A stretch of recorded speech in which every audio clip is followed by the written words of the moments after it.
Parent-teacher meetings. They can be incredibly rewarding, but let's be real, they can also be some of the most challenging conversations we have as educators. So today we're going to break down how to turn those tense, difficult interactions into actual opportunities to build stronger partnerships. All right, let's dive in. So, think about it for a second. The last time you knew you had a tough parent conversation coming up, what was your game plan? Did you have one? Or were you kind of just bracing for impact, hoping to get through it? Look, if you felt stressed or uncertain, you are definitely not alone. These situations are tough, but what if there was a better way to think about them? So here's our roadmap for this explainer. First, we're going to set up the core idea, shifting from friction to partnership. Then, we'll dig into 3 of the most common challenges: anger, what looks like indifference, and over-involvement.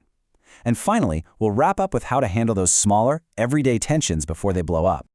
Okay, let's start with the foundation. The one big idea that changes everything.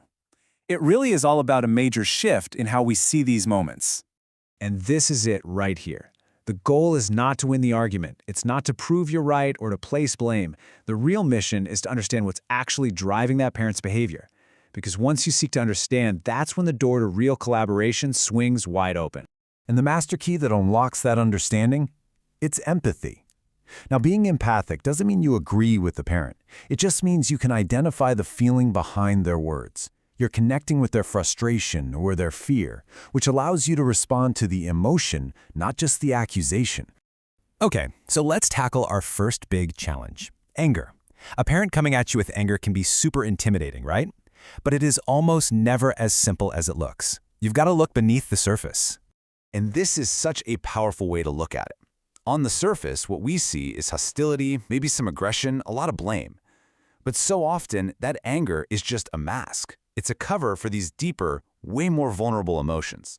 It could be anxiety about their kid's future, guilt that they're not doing enough, or just raw fear that their child is failing. So how do you respond without pouring gas on the fire? Well, one of the best tools in your toolkit is the I message. So instead of saying something like, "You really need to make sure his homework gets done," which just sounds like an attack, an I message sounds more like, "I get concerned when I see incomplete homework because I worry about him falling behind." See the difference? You're expressing your feeling, not pointing a finger. So here's a simple 4-step game plan. First, and this is the hardest part, manage your own stress. Just take a breath, stay calm. Second, acknowledge their feeling. Something as simple as, "I can hear how frustrated you are about this." Third, stick to the objective facts, what you've actually observed. And finally, make that pivot to collaboration. Okay, so what can we do together to move forward? All right, let's tackle another really common one. The parent who just seems indifferent. They don't answer emails, they miss the conference, they seem totally checked out. It is so easy to assume they just don't care. But I'm telling you, that assumption is almost always wrong. Yeah, so we see uninvolved, and our brain immediately fills in the blank with uninterested.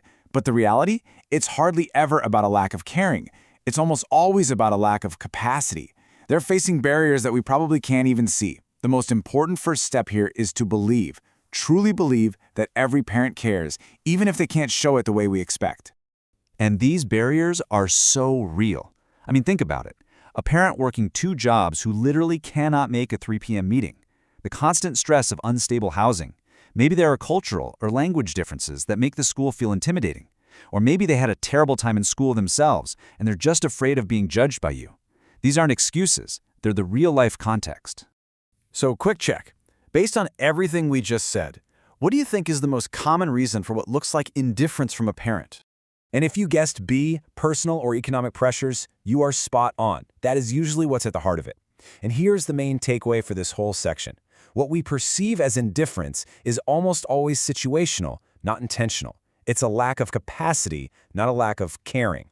Getting that one idea into your head really does change everything about how you reach out. Okay, let's pivot to the complete opposite end of the spectrum. The parent who seems way too involved. The one who's in your inbox every single day questioning every little thing. Now, I know this can be exhausting, but it's so important to see this not as a problem, but as misdirected passion that we can actually channel into a partnership.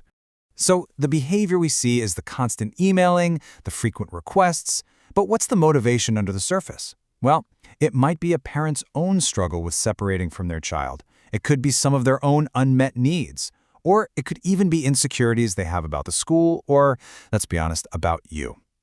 Understanding that helps you respond with empathy instead of annoyance. So the strategy here really has 3 parts. First, you have to reassure them and build trust with proactive, consistent communication. Second, you have to maintain your professional boundaries clearly, but always respectfully. And third, and this is the genius move, redirect their energy. Give them a positive, appropriate job like organizing a class party that channels all that passion into something productive. And finally, let's talk about those little, everyday friction points. You know, the small stuff that can just wear you down over the course of a school year? The best defense here is a good offense, clear communication, and leaning on established school policies. This chart lays out some classic scenarios perfectly. That parent lingering at pickup when you have a million things to do? You respectfully schedule a proper meeting. The parent who's always late? You calmly and consistently enforce the school's policy. Someone asking for special treatment? You just explain the policy, focus on being fair to every student, and then work with them to find a solution that fits within those rules. In these moments, policy is your best friend. It's not personal, it's just procedure. Okay, we have covered a ton of ground, so let's boil it all down to the key things you can take with you and start using like tomorrow.